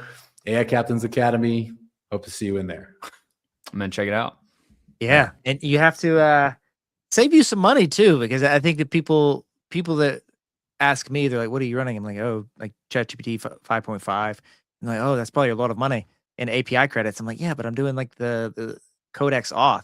And for so long, this is like me, authorizing, the harness itself, Hermes or OpenClaw, to use my Codex account that I have maxed out at $200 a month.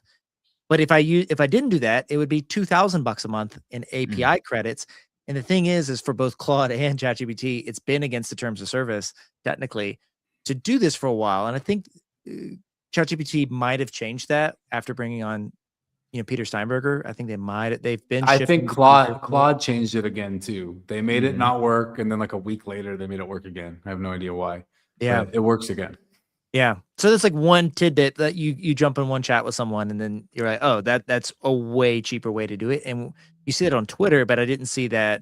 Your model may not even see that reading the internet, like just reading the broad internet. They might say, hey, the terms of service say no, so you're gonna have to do API credits. And I think it did recommend that one time. And I was like, I cannot spend I can't afford $2,000 it. a month. Yeah, this is Well, dumb. did you read those horror stories, back in January, February of like guys whose open clause would use like $200 in API credits overnight just because it would keep doing the heartbeat to see what time it was. It used like 20 or $200. It used a lot of money just trying to see what time it was with his heartbeat. Yeah.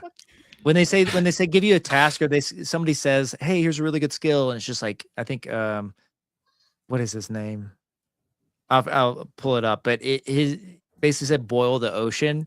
Like do like finish this task and do everything to reach this goal. Boil the ocean. Boil the ocean.